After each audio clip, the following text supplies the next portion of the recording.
sit back in your seats, get something to eat, and watch this movie. Don't let the kiddies see it, because, well, we'll let you hear the beginning first. Thank you. Welcome to Crown Club Reviewers, the only show powered entirely by Regal Unlimited passes, caffeine, and the questionable life choices that come from watching way too many movies. I'm Hunter. And I'm Joey. We're not professional critics, but we are professional nerds. Each week we take you through the latest releases, breaking down everything entertainment throws our way. Insightful? Sometimes. Fun? Always. Honest? Well, of course. Let's jump into today's feature.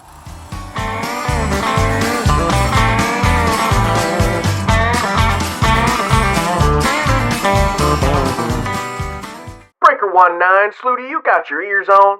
Hey, you got Sluty, come on back now. Good buddy. Well, I hear you. What's your 20? A mile marker 87, just past the choke and puke. Well, by God, would you look at that, so am I. And all of a sudden, you see me rolling up behind in a Grand Zam? Help me. A Grand Zam? A Trans Am? Trans Am. Some bitch. Pulling up behind you as you see me in one of them rear view mirrors, not pull on ahead. I do a little here. Add the horn sound. What is going on, guys? We just went and watched a fun Fathom event for Smokey and the Bandit. If you have retro review, a retro review, one might even call it, for here on CCR. If you have not seen this movie yet, I, honest to God, will tell you, you will have a good time. I promise you, you need to go see Smokey and the Bandit. Well, Joey, as this movie is quite old at this point, you know, it's olden times. It's reached 39 years old this year. Isn't that crazy? Oh my God. That's crazy. That crazy. Well, the director on this film was Hal Needham. The writers on this film was also Hal Needham, Robert L. Levi, James Lee Barrett, and we had some of the great late stars, Burt Reynolds and Jerry Reed, R.I.P., along with Sally Field, who is kicking and strong at 80 years old this year. Oh, young woman. A young woman going strong. You forgot to rip Jackie Gleason. You are correct. That is my bad, Joey. Thank you for calling me out on it. Of course. This movie would be half the movie without him. You are not wrong. This movie probably less exciting. This movie has quite the star-studded cast, if I'm being honest, and some of our greats throughout history. So, without further ado, Joey, as usual for our movie reviews, we usually start with you giving your first impressions. However, I don't want your tonight first impression. I want your first impression and story of the first time you ever saw Smokey and the Bandit. Let me see if I can remember the actual first time. So it was definitely a rental. Okay. VHS rental. You didn't go see it? Okay. No. They didn't, this would have been out at theaters too long by the time I was around. That makes sense. So probably on like a 19-inch, 17-inch old school tube TV. And we had, you know what? I remember what TV I watched this on. We had one of the old bastards with like the wood frames on it. Yeah, we had one of those. I know what that is. No, well, so you have your tube TV, right? But to make it a fancy piece of living room furniture, they put it in all this like wooden cabineting. Yes. Okay. It was basically like it was, in a table essentially. Right. So that was what our living room TV was at the time, and that was probably like a 19-inch. So very fancy. Super fancy. But no, I was a young lad the first time I watched this, maybe like 7 or 8 years old. 7 or 8 watching Smokey and the Bandit. Oh yeah, and that shit stuck with me, man. I wanted to be free man, free to do what I want, truck driving man. What did 8-year-old Joey think of the film without going too deep? What did he expect going in? They just put it on. That's sort of what they did. They're like, you're gonna like this, and they put it in. It's got cars in it. Holy crap, that's it's got cars and then blew my mind. Probably a little bit of a sexual awakening there. Wow. Way too young. Not really knowing what's going on, but Sally Field bending over that seat probably did something for me. And just knowing that there's only one thing in this world you take your hat off for. Yeah, and then you'd be a badass and get a fast car. Yeah. You outrun all the cops. Mm-hmm. Well, for me, my first time ever seeing this film was 9 years. It was so fun. I got to experience it with you. It was 9 years ago, and Joey and one of our friends, while we were on vacation in Florida, they were like, "Oh, Hunter, you're gonna love this movie." I'm like, "What? What is it?" This is playing. We gotta go see this. You guys were like, "Oh, there's a Fathom event. We're gonna go watch this old movie." I was like, "An old movie? Why would we watch an old movie?" And they're like, "It's Smokey and the Bandit. You're gonna like it." I said, "Smokey and the Bandit? What old ass country cowboy garbage title is that?" And they're like, "We're gonna go watch it. You're gonna like it." I said, "Fine, whatever. We're on vacation. I don't care. My life is on fire. Let's go." So, you were destroyed at that point too. You just been picked on all weekend. Oh yeah, ganged up on. Oh yeah. So we go and we see this movie in one of the Orlando movie theaters, and we were watching this movie, and I was just going in. I did not expect what had happened. And when I came out of that movie theater, I said, "Damn, if that isn't one of my top 10 movies now." That movie, heck of a lot of fun. I definitely suggest a lot of people should see it. I think it still holds up mostly.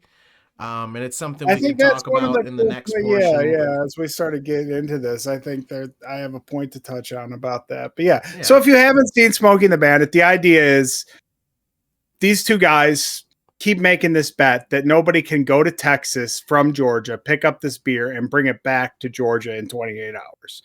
So they go and they find the best truck driver ever, who's the Bandit, and they make this bet with him. And he's like, "I'm going to do it." He goes and gets his friend. They get a fast car in the truck, and they go to make the run. And along the way, they pick up this lady who's running away from her wedding. It turns out she was getting married to a sheriff's daughter, and the sheriff is in hot pursuit of them all the way back to Georgia. And that's all it is, man. It's a beer run. If you hear that sound, that means we are moving into the spoiler section of this review. So if you have not seen the movie, I highly suggest that you go and see the movie and then come back and hear the rest. If you haven't heard the movie, or if you haven't seen the movie and you don't mind, listen to us jibber jabber about it, keep on listening. We are going to talk about it and what happened, so you will learn some context. And if you just want to know our reviews, go ahead and skip on to the end. All right. So one big thing I want to call out for this movie, and I want your opinion, because it's something we sort of discussed in the car on the way home, and that is the way that this movie portrays law enforcement, and the fact that law enforcement is sort of seen as this bumpkin doofuses who kind of don't know what they're doing, and that they're very easily fooled and such like that, or just that Bandit is so gosh darn good that these guys just can't catch him. Is it a little bit of both? Is it one more than the other? I don't know, but the question is why movies aren't doing that nowadays as well, or some of them are for sure. I mean, you get your Super Troopers and stuff, which lean way into that. So correct. Yes. But I think it's a little bit of both, because you see guys who are competent, who have their things set up, like their roadblocks and stuff, and they're ready to go, and they're very, they present themselves as very professional and elegant, and then the bandit just beats them. Oh yeah.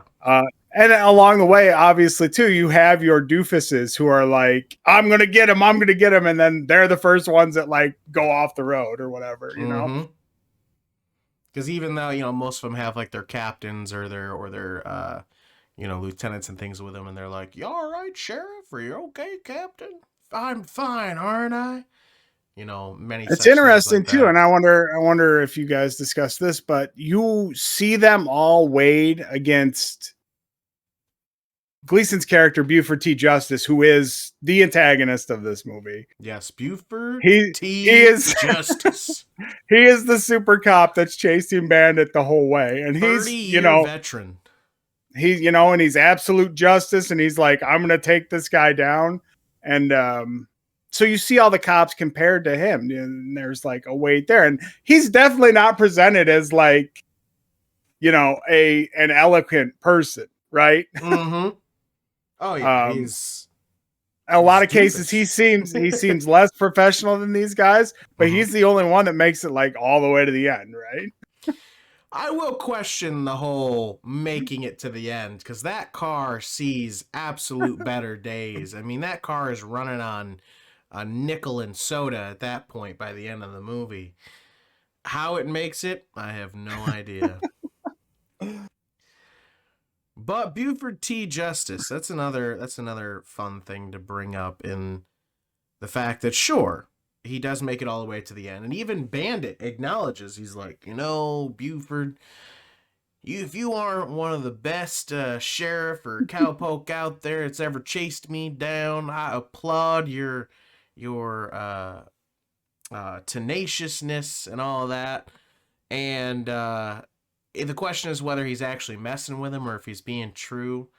So I was thinking about this a little bit. There's a little bit of, they can't really respect each other, right? Because they're so diametrically opposed. Mm-hmm. But they can appreciate what each other did by the end of the movie. Sure. And then immediately he's like, now that this mutual garbage is out of the way, tell me where you are so I can arrest you. Too funny. And then they get on their way to Boston to go grab some clam chowder for the next challenge. Mm-hmm. Crazy. Go ahead. No, I lost it. Okay. So we sort of talk about the law enforcement of this, and maybe it is a little bit of both. There's definitely some of the competent officers and some who obviously get tricked very quickly, like we see that. So I want to move on to Bandit and Frog's relationship. Mm-hmm. Healthy or not healthy? Probably not healthy. But I mean, it's the same as like Keanu Reeves and Sandra Bullock in Speed, right? Okay. It's a very similar setup. Yeah. It's a very situational, high energy sort of relationship where emotions run high and it sort of just happens. Build the intensity, of the situation. Gets the juices flowing. Gets the juices flowing, he says. I mean, let's ask this question, and that is picking up Frog off the side of the road, wedding dress and all, and immediately picking them up and just driving off. Red flag or what? It was a different time. It's a different time. Women in wedding dresses were just on the highway all the time. I will say too, like, she doesn't, like, he stops and she gets in the car. She does. She like, just gets in. There's no give me a ride. Yes, it does. She very much took charge of the situation very fast. And then the other question is how she ever even which I think she explains for about 10 seconds, but how she ever even ended up with somebody like Junior, who at first, when you first see him and meet him with this guy looks like he's a strapping young man. He might be important. He might have some sort of power or actual gumption. No, he's just his little daddy's errand boy. That reminds me too. Daddy. Reminds me too, like what I wanted to say about Buford. he's not pursued. Like the bandit didn't like speed past him and he decided to chase him. Nope. This was whole all pursuit, about this Frog. whole pursuit happens because he feels slighted about her running out on his son. On his son, yeah. And then he spent a whole whopping $40. A whole whopping $40. I put on this ceremony for $40. She made us all look stupid. Absolutely crazy. Now let's talk about how the movie holds up, right? I very much enjoy that. I think the only thing in this movie that is, let's say, not politically correct, because that's sort of the nature of the beast nowadays, right? The only thing about this movie that's not politically correct is Buford T. Justice. A lot of what he says, a lot of what he does is certainly not things that a today person would like get away with, right? Or at least you would look at that person and be like, bro, you can't say that. However, I think It works for the character. because we hate Buford T. Justice. He is the bad guy. We don't like him. He is never, ever someone that we root for. Right. He's obnoxious. He's full of himself. Correct. He's, and there's no one else. There's no one else in the movie that acts like him. Yeah. Even we see other people like we're like friends with everybody, and yeah, I mean the only other people are just people, and the only other people in this movie you hate is the motorcycle gang that threatens to kill Fred. That's like the only other people you hate, and they get their just desserts real fast. That beat up the snowman, and that teaches you not to beat up a man in an 18-wheeler if you're on a motorcycle. So that's one big thing I love about this movie is that it one was made in a time where things like that were kind of probably okay to say, but the fact that you made the person we are supposed to hate do those things as though they sort of knew ahead of time that you shouldn't be like that, and now it's like, oh yeah, we hate that guy. I think it works really well. I very much think the movie holds up because of that, and like and even like there isn't like any egregious product placement. It's very like simple and offhanded. Other than Coors beer, right? And Coca-Cola was in there too. You see what I'm saying? Like there was stuff that you didn't really like. It's very seamless, you know. So but yeah, they're going to get their food, and they're just like generic truck stops or whatever, and they're just like, give me a cheeseburger, and it's not like it's a McDonald's or it's they're called a choke and puke. Which I don't know what that. I mean, it means restaurant, I guess, or means the food. The food is you're gonna choke on it, throw it up, but you gotta have some food. Choke and puke. The lingo I think is so fun. It's all the CB talk. Yeah, they do a lot of good stuff there. I love that. I also learned. Go ahead. Well, just speaking to this holding up, like this plot, you can put over really any genre and it will still work. Which we know because we've done it. Right. But you could put this over pirates. You could put this over, a space opera. You could put this over the Old West. You could put it modern day. You can have it set in the 70s like it is. And it still works in all those scenarios. Setting-wise, right? Yeah, I think you're right. Setting-wise, it works for anything. I'd even go a step further that you could adapt this to any age. Like I feel like you could make a freaking baby kid show that almost follows the same sort of plot, but you just make it all baby stuff. Like it's not it's good guy it's good guy versus bad guy. The dashing outlaw versus the oppressive man. Correct, exactly. It's not, it's not impossible, and it's a great story that's been told many, many times, just a little bit differently. All with their own sort of vehicle per se, quote unquote, to do so.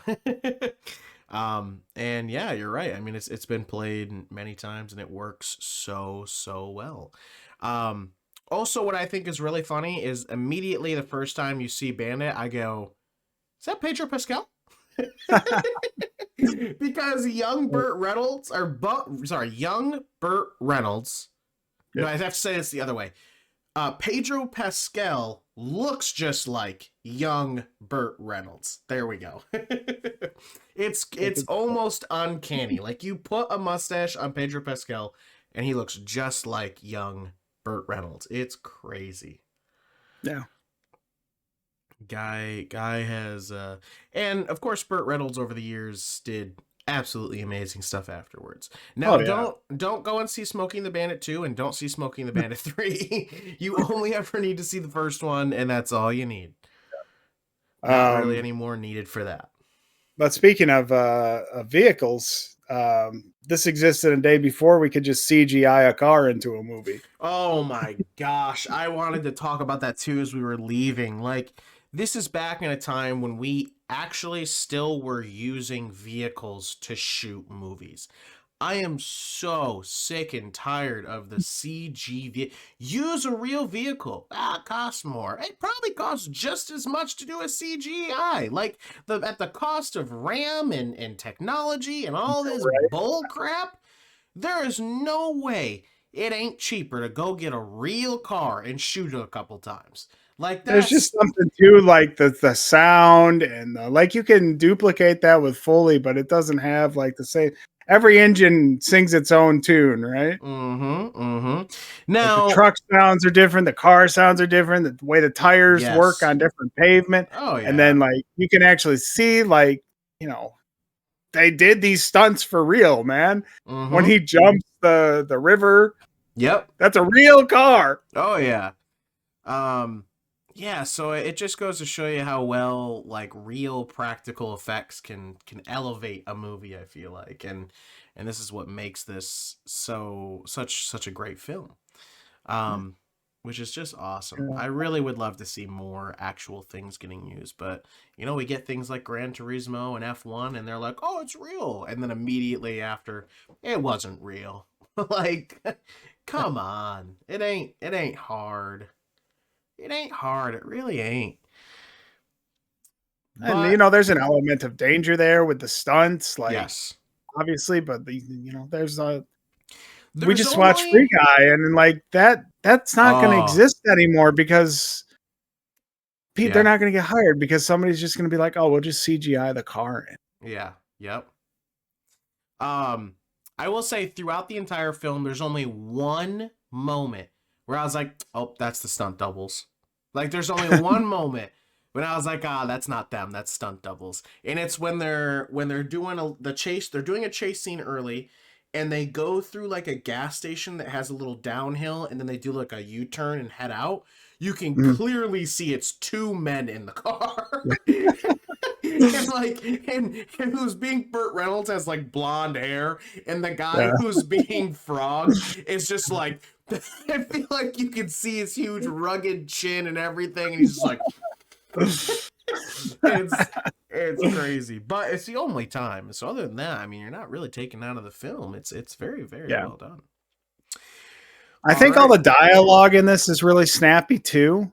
Like the play back and forth between the characters is all very like sort of snappy writing. You know, it says a lot and a little. Yes, and it's quick and it's fun. You know, they also do a lot of how do I want to say this? Essentially, being able to tell you a lot with few words. And a lot of that is kind of like being able to get into the world of all these side characters without needing to know them, which is crazy. Right. Like, for example, every time they went through like a new state or a new county, they would bring us on the radio. Yeah, someone would be on the radio. We'd learn about this random trucker. Or even the officers. Like, you would come to a new county, you'd see a pair of officers, and they're immediately talking about something that tells you everything about them. Like that. Yeah. And it's just like, wow, okay. It's like the world has other lives other than Bandit. Like, yeah. It's very and that's the thing too, like Bandit and Snowman have a very realistic feeling relationship too, of two guys that have worked together for years. Like, there's the scene where he's got him on the forklift. Yes. He dumps him over the top of the beer. I thought it was funny. That wasn't funny. I thought it was funny. And when he's first running from the cops at night, and he pulls around that building, and then looks into the camera, gives a little smirk. Yeah, and then that's heads off. the little fourth wall break Yeah. is so good. So good. All right, Joey, let's go ahead and go into our final ratings here. Go ahead and tell us what it is you rate this movie and why. So I was looking on IMDb here for ratings, and I was very surprised to see this is like a 7 out of 10. That feels a little low to me. Other than like a few little hiccups from like some of the extras and stuff. This is a 4.5 out of 5 easily for me. 4.5 wrecked cop cars out of 5 for me. 4.5 wrecked car cops out of The 5. The half one got split in half by a truck. Oh my gosh. Why is it a 4.5 for you? I just have so much fun watching this movie every time I watch it. Like I said, I love the way the dialogue's written. I love the interaction between Bandit and Buford T. Justice. Like, they feel very much like two sides of the same coin the whole time. And then, I built, like I was saying, we played a game on this. I wanted to build the whole campaign after Smokey and the Bandit in space. Yeah. All right. Well, I'm gonna go ahead and give Smokey and the Bandit. I'm gonna go. And I don't want Joey to hate me, but no, give it your honest opinion. Are you an IMDb here? Are you a 70%? I don't think that 7 out of 10 is a bad rating. I think it could go up a little bit more, but I don't think it would reach an 8. I think it's somewhere in between 7 and 8. Now what I'm gonna give it is I'm gonna go ahead and give it. Man, I'm really struggling. I'm gonna give it 4 Burt Reynolds mustaches. Nice. And you can't have that. And I almost really wanted to give it 3.5, but I'll go 4. And honestly, the reason why I'm so struggling between it is because I don't feel like Snowman got enough screen time to show off more of who he was. Because the only time we really see him is inside the truck. We get a little Fred. And then we get his one moment at the Choke and Puke where he gets beat up. And he's like, you know me, same as always, I'm losing, blah, blah, blah, right? But I feel like Snowman could have had some more. But then again, the whole movie is called Smokey and the Bandit. It's not called Smokey and the Snowman. It is about Bandit. But other than that, man, he gets his little triumphant stage there at the end too. Yes, so. Yeah. But which is besides a great all of that, I still think this movie is fantastic. I think it shows off a part of a time in the world where things were sort of a little more simpler. But I also think it shows people how to, kind of fight against the norm and do things that make you happy and to essentially blow in the wind freely, It doesn't really outright tell you to be a bad person and do crime, just to do the things you love. Don't let anybody tell you can't do it. The crime is secondary to the bet. Yes, it's it not is. even the important part. Correct. This is a personal challenge. It is. Because there's a crime involved, that's secondary. But anyway, guys, thank you so much for joining us for the Smokey and the Bandit Fathom event review. This has been a lot of fun. And, of course, if there's any movies you want us to see, tell us in the comments. Tell us your opinions about Smokey and the Bandit, because we would love to hear them, what you thought of what we talked about, whatever. Do all those things, like, comment, blah-de-blah-de-blah. You know how the drill works. Thank you so much. And we will see you at the movies. That's a 10-4, good buddy.